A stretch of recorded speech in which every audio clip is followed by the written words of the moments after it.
Difference is you haven't got thousands of people in the way. Right, does everyone want to go in my office? Yes. Yep, follow me. Yay. Now we get to go inside.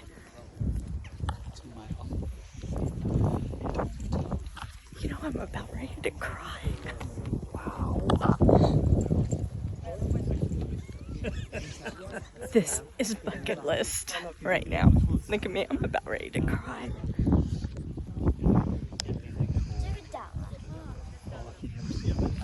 See the little ones? Look at the raven. Oh.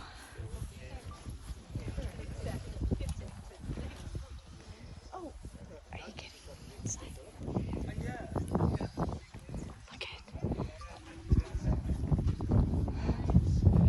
Look at the raven up there.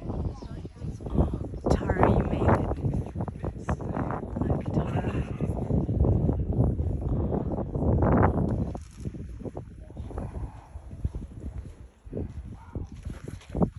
This is special. You get in right there, and Right, folks, if you want to, you by no means have to, but if you would like to know about the solstice alignments and a little bit about the little bit of geek knowledge about the stones, if you come into the middle here, I'll blow your mind with knowledge. I might even tell you a little story too. Come all the way in, folks. Just gather around the central area. Come around, folks. all you do is push them. I did 3 times. Right, we have 2 solstices a year, the summer solstice and the winter solstice. Okay, I'm going to start with the summer solstice. That was recent, most recent, 21st of June, the longest day of the year, first day of my life. It is horrid. 30,000 people in this one little field, touching and licking stuff. That's my just worst nightmare. No, it is a lovely day for them. Not for me, but for them. But right, if you all look in that direction, you've got that really big stone all by itself at the far end of the field there. Yeah. You might need to move slightly to see it. That is called the heel stone. Okay. Now the heel stone is a type of sarsen stone. These really big stones that are all around us, they are sarsens. They all come from the westwards in the Marlborough Downs. About 15 miles to the north of here. Except for the heel stone. We don't know where the heel stone comes from. And the reason for this is it turns up 500 years before the rest of them. And legally we can't touch it, therefore we can't test it to find out where it comes from. The irony of the law. We think in about 3000 BC, somebody finds that stone somewhere in this beautiful landscape and drags it to where it is, stands it up on one end, job done. Okay? Now I make that sound really easy. That stone weighs 40 tons, just over. Okay? That's like 2.5 double-decker buses. 2 small tanks. You like farm stuff like I do. It's the only stone here that hasn't been shaped in any way. That's its natural form. All the rest of the stones at Stonehenge have been shaped by people. Okay? And it's called the heel stone because of a nice little medieval story. Okay? Basically, the devil was here, having a little picnic, as he does. Okay? The local friar got told he had to get rid of the devil. So, the friar does what most people of the clergy do, and he goes to the pub. Okay? He has quite a few beers, a bit of Dutch courage, okay? And then he arms himself with his Bible and his crucifix, and he comes charging through the field. He meets up with the devil, and he challenges him to a battle. The devil obviously accepts, because he's the devil, why wouldn't he? Okay? The battle ensues, and it rages on for hours, days, weeks, months. The original story is really long.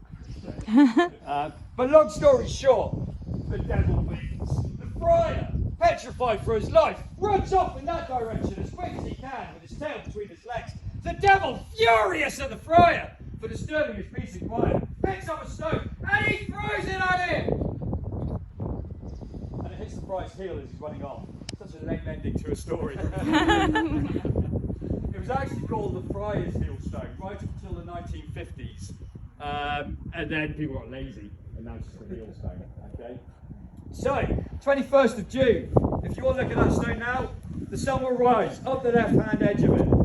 When it hits the peak of the stone, this is now all blocked by these trees. None of these trees in this landscape existed in the Stonehenge. Okay, this is a barren landscape.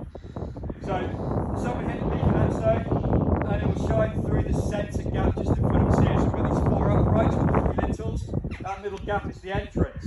The sun comes straight through that gap, and it will shine towards this area here, where we have the altar stone. Okay, it's got these two big stones on top of it. This one just here. That is what we call a blue stone. Okay. Now the blue stones are these smaller standing stones that are dotted around us, and they all come from the Picilly Hills in Pembrokeshire, in southwest Wales, about 150 miles in that direction. Okay. They all weigh 2, 3, or 5 tons. They are all blue in colour when they're polished up and not old. And they 3 and 5 tons. What else is there? It's been a long day already. Oh, we'll go with that. Oh, they're all volcanic. That's the other one. They're all volcanic. You've got dolerite, spotted dolerite, and rhyolite. Okay. None of this is true though for the altar stone. Okay. The altar stone, first off, isn't blue. Okay. Although we call it a blue stone, it's not blue. It's turquoise. Okay. It's also not volcanic. It's sandstone. It's also weighs a lot heavier than 5 tons. It weighs 15. And it comes from Stonehenge in South Wales. So the opposite side of Wales to the rest of the blue stone. Okay? We call it a blue stone because it's foreign to Wiltshire.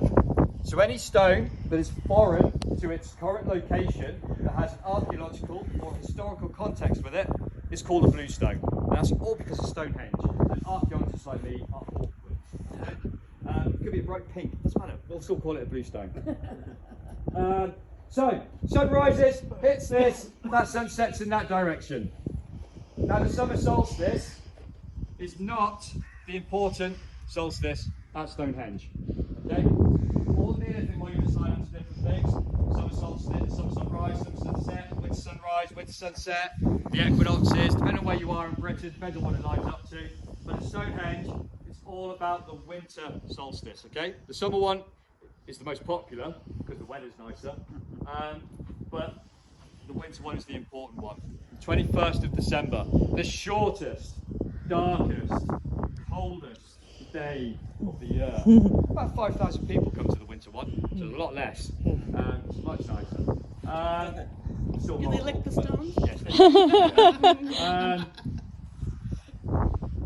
21st of December, the sun will rise in that direction. Okay? If you all look this way, we've got this really tall stone with the pointy bit on the top. That pointy bit is called a tenon joint. T-E-N-O-N, tenon joint. This stone was broken in half with a stub next to it, and this also used to have a tenon joint until the early 1800s when someone took it home as a souvenir. Oh. This stone behind me here is the lintel that would have gone across the top, and this has got mortise joints. Does everyone see how they all connect together? Yeah. Stone Age Lego.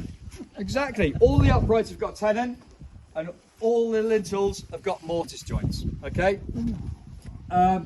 Massive over-engineering. So this is what we call the mega trilithon. Okay, trilithon meaning 3 stones. Mega because it's the tallest. It's 9 meters tall in total, 7.8 meters above ground. Okay. The sun will set down the centre of the gap of the 2 uprights, and again onto the altar stone. Okay. Now there's 3 theories as to why this is the most important one. First off, the entire monument faces that way. It's the most obvious one. You walk up the avenue or the processional route, past the heelstone. We've got a stone that's lying down in between us and the heelstone. That would have been stood upright with another one next to it. That's your gateway into the henge. Okay, the definition of a henge is a circular ditch with a bank. It goes all the way around us. So that's your gateway. You then come through the entrance of the stone circle. We know that's the entrance because the gap's wider than all the rest of them. You come up and you're facing the altar and the mega trilithon. Okay? You don't go to a church, walk in, turn around and start praying towards the door. Okay? You walk in and you pray towards the altar and the big stained glass window at the end. Yeah? Well, the mega trilithon is the stained glass window and you've got your altar in front of it. Okay? Okay, I don't like comparing the space to a church, but it's the easiest way to explain it. So that's the most obvious theory. You don't. If the summer was important, why would you have your back to it? Okay. Second theory: we're farmers at this point. We've been farming in Britain since about 4000 BC. One thing we can do in the summer is farm. One thing we can't do in the winter is farm. So, at the end of the summer season, we are harvesting our crops, we're gathering up our livestock, and we are migrating to central areas around Britain. Okay? 2 miles in that direction, we have a settlement called Durrington Walls. This is where they live in the winter. Okay? About 4 to 5,000 people live there. Now, the population of Britain at the time is about 125,000. Little jackdaw. Where he lives. Population of Britain about 125,000. So 5,000 of this population are moving to Durrington Walls every year. It's quite a large proportion of the population. Okay, and they're coming from Scotland, they're coming from Ireland, Wales, all over England, coast of France, Brittany, Normandy, to here to survive. Okay, we're surviving in numbers. We are pooling all of our resources together to make winter a lot easier and a lot nicer for us. And while we're here, we're going to build monuments too. Okay? All our monuments are built during the winter months. So, they're coming up here. When that sun goes down, that sun is dying. Okay? That's the end of that sun. They are saying goodbye, but they're also saying thank you. Because if it's not for the sun, we can't farm. Okay? On the 22nd of December, the new sun is born. The days start to get longer, brighter, warmer. We can start thinking about going home, and we can start thinking about farming again. Okay? Life is going to be much easier after the winter solstice. Okay? Theory number 3: Stonehenge is all to do with the dead. Okay? Starts as a graveyard in 3000 BC. If something's made out of stone, it represents our ancestors. Stone is old. It knows our stories. It knows our history. It knows our people. If something's made out of wood, it represents the living. Wood is alive. Wood is fresh. We are alive. Most of us are fresh. Again, at Durrington Walls, we have Woodhenge. Okay? For those of you who don't know what Woodhenge is, Stonehenge but smaller and made out of wood. Okay? Losing the name. Now, Durrington Walls, they are loving life down there. Okay? It is all about the living. It's Stone Age Woodstock. Okay? For those of you who don't know Woodstock. They are partying hard. Okay, they are feasting, they are celebrating their birthdays, births, marriages, you name it. It's a great time down there. They are probably waking up with the mega hangovers every single day. Okay, and then they're coming up here and they're remembering their ancestors. Something that we do these days, especially on November the 11th, but also at lots of funerals. We'll quite often talk about the setting of the sun when we're remembering past family members or soldiers who have died, whatever it might be. Well, at the setting of the sun on the 21st of December, they're remembering their ancestors. Okay? Like I say, these are all theories, but these are the most popular theories with geeks like me. Any questions on the solstices? Which one do you ascribe to? Those 3. Actually, all 3, to be honest. And you can kind of marry all 3 up together. Obviously, the direction is a given. Yeah. The other 2, why not, when that sun is dying, why not remember your ancestors at the same time? So, yeah, yes. I subscribe to all 3. Do you have a question? This man here, did you have a question? Oh, I was going to ask similarly whether they're mutually exclusive or if the theories if it's like you can kind of take from all of them. Yeah, I mean, most of the theories are exclusive, but those theories, which is why most archaeologists will agree with them, is because you can kind of go anywhere with them and join them together. Yeah. And then